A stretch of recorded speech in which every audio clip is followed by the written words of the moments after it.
I'm Dennis Johnson.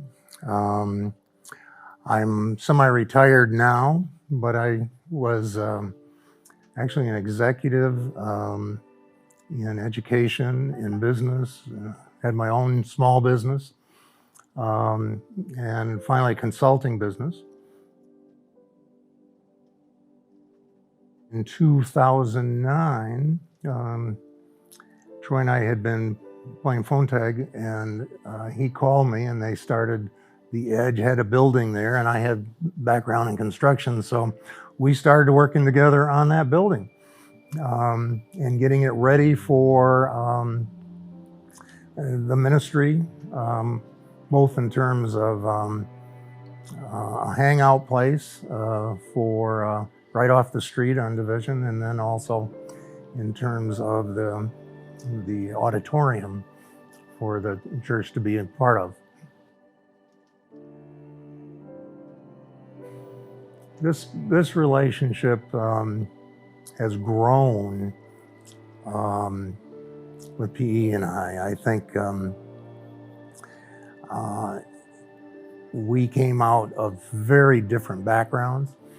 I'd been on 5 urban boards. I have a social work degree when I started out as a BA. But getting involved in the hip hop church on the street with very special needs and building relationships, I was not the poster child for being a person that could participate in that.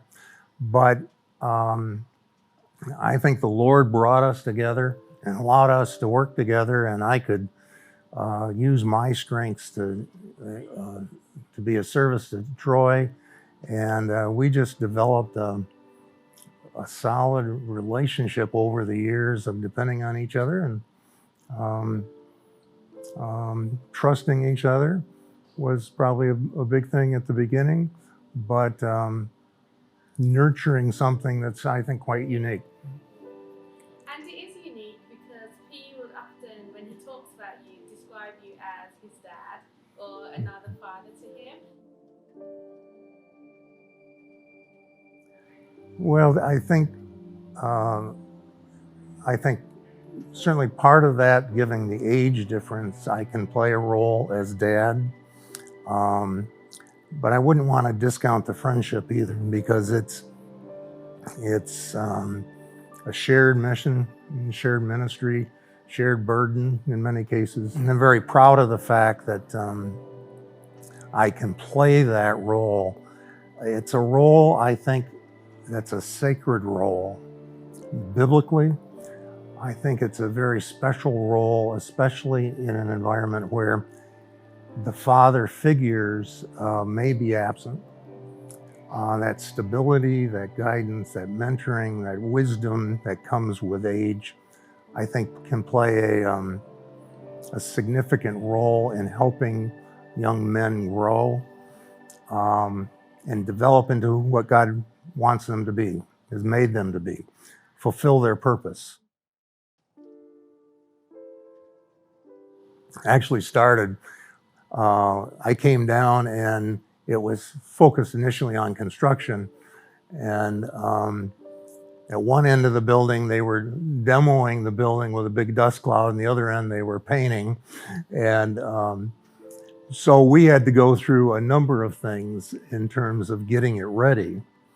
But I think with PE, I was fascinated by his perspective,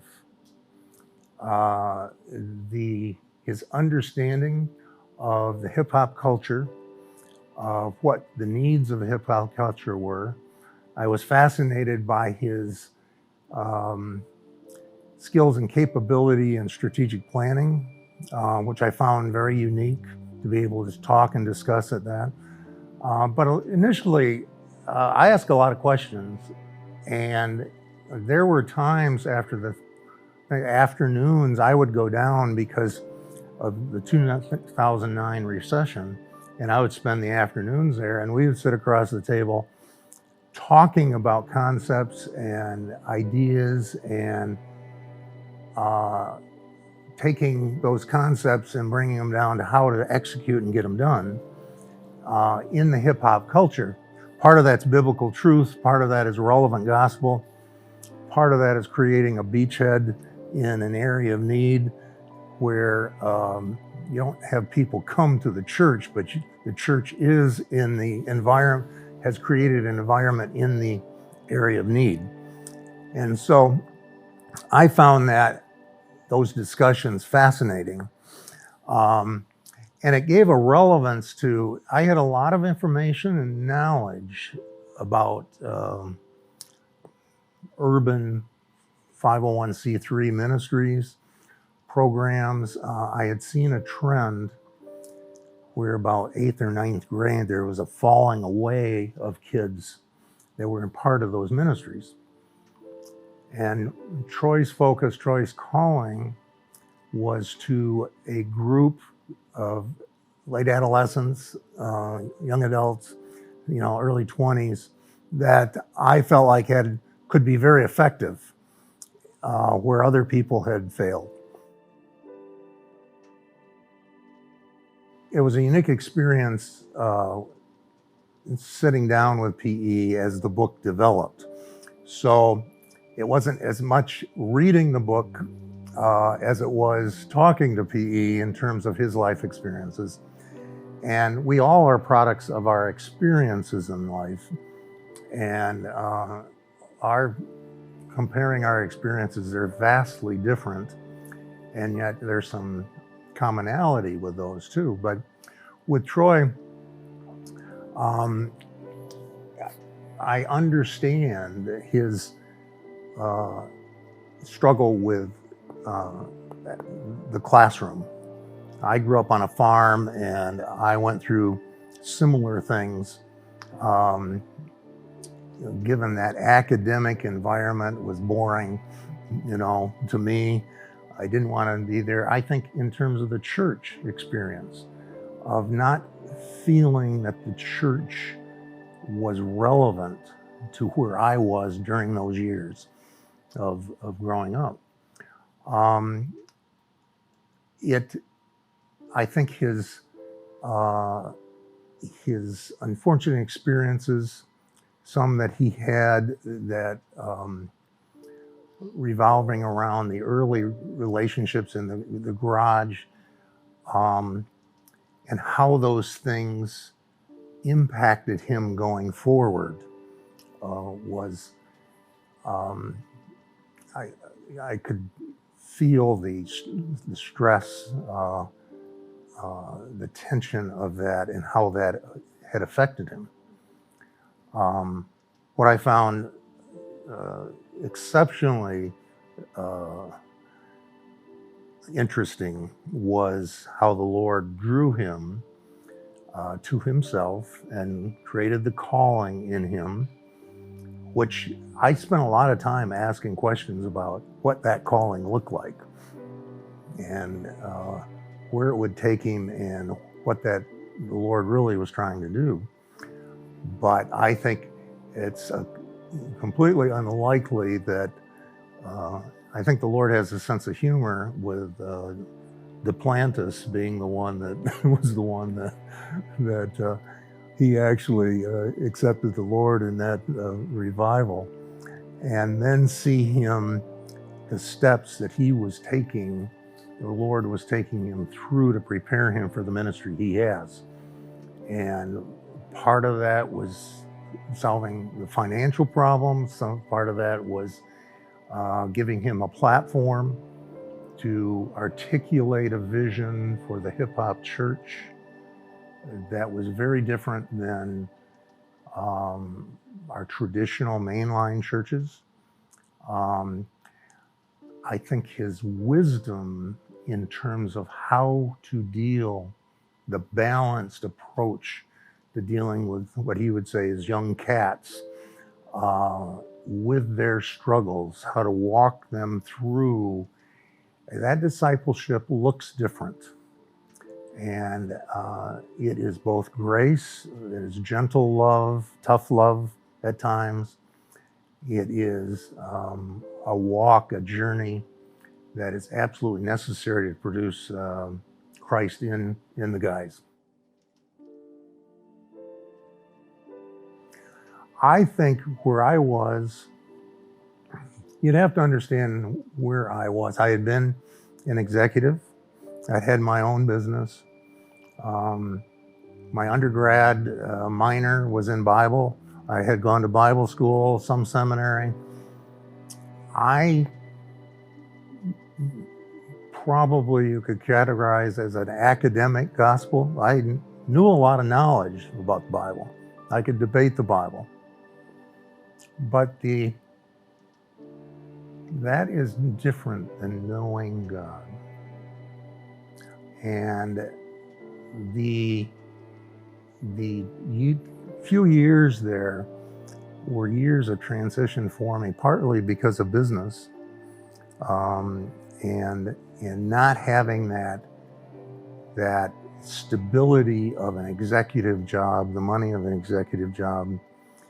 I think the Lord sat me down, and there's a point where you become dependent upon the Lord and beginning to understand dependency upon His Spirit. And I think that was a very key part of the ministry. My role was not it was relational ministry. It was trusting that the Spirit of God, there were many times I would be sitting at Starbucks with my text and reading the Bible, and young guys would come up and I would text them and have an interaction with them on a digital format that led to meetings. I would not have been sensitive to that and understood that ministry stems from the Spirit of God working in their lives first, and then you complement that. You don't try to force it.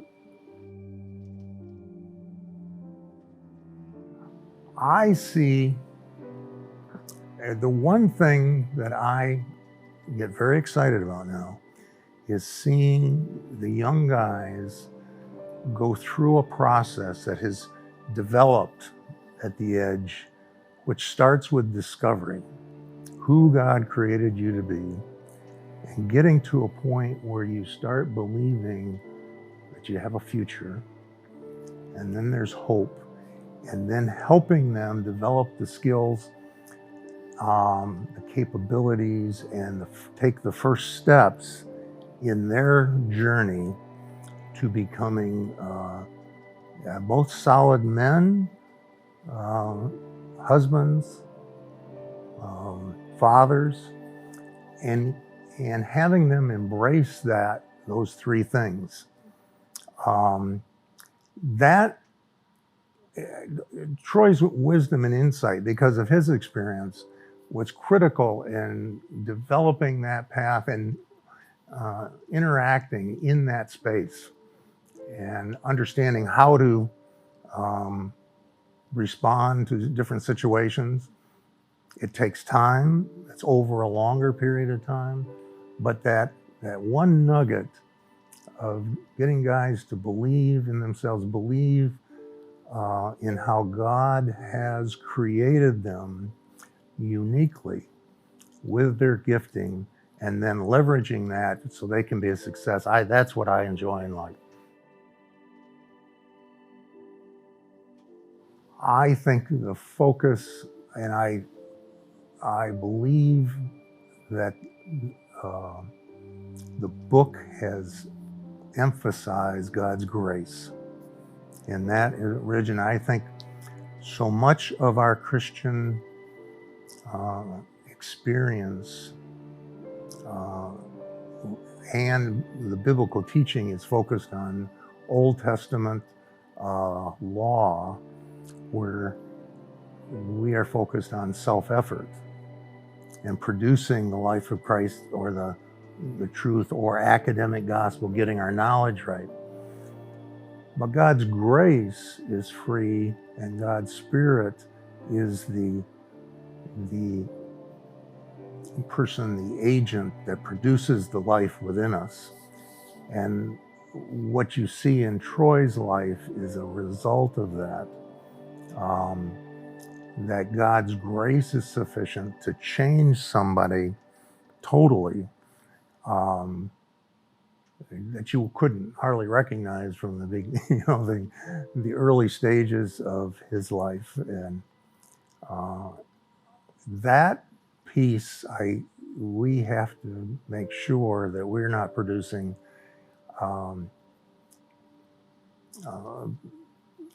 disciples that walk according to knowledge. We produce disciples that understand God's grace, that his life is a result of his grace and his work in our lives.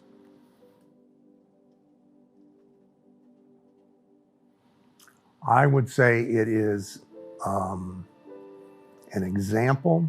This book is an example of how God works in people's lives.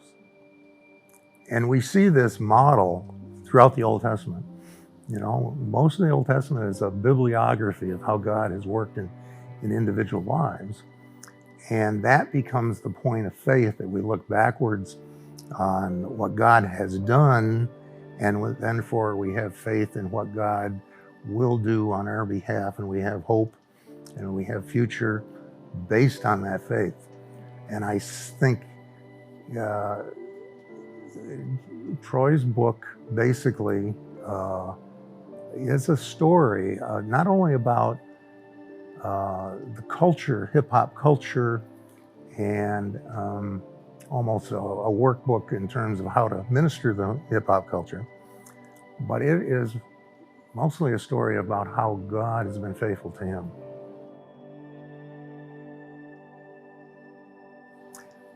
I think when I wrote that recap, part of it's personal, part of it is lessons learned. In lessons learned, I think the first one is never let a crisis pass. Because when people are in a crisis, it is a prime time to enter their life and share that burden and minister. That's where trust develops. And if you avoid that and try to formalize that, it doesn't work. It's where people are hurting that it's the best place and best time to enter.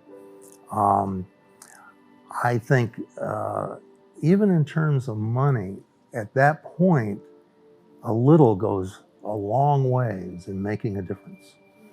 And I can remember one guy, he had banged around for 3 or 4 years, but he had shown evidence that he was going to be responsible for his wife and child, and they had a problem with it. And I gave him a $100 bill. Now, he probably never seen a $100 bill before, but it was at that point where you meet a felt need, an urgent need, that you start developing that relationship of trust. And from that, you can leverage that and have a ministry to them going forward. I think personally, in terms of where I was, not only was I going through that lull in terms of professional work, but Gloria and I were also going through struggles in our family and marriage. And the Edge gave me an opportunity. Troy gave me an opportunity at that point to minister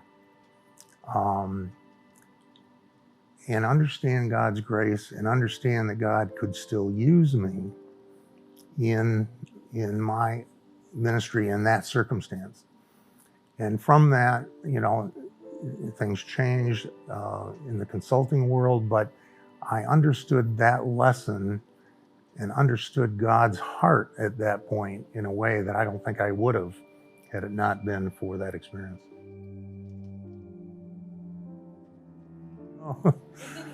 Well, I just want to, as Troy turns 50, I just want him to be encouraged. I want to be an encouragement to him. There's over 20 years difference between us. And just say, through thick or thin, God will be faithful and God will honor his investment in him. And I think the next 20 years are going to be very difficult. And I have complete confidence in Troy's gifts and Troy's preparation to be a significant witness in a culture that has abandoned God, in a culture where the young kids are hurting and they lack hope. They are lonely and isolated, and in many of the same ways that the book shows Troy was at that same age. And I think he has an intimate knowledge on a platform that he will be given to speak the truth in love and, help kids, come to Christ and have the hope and the future for themselves.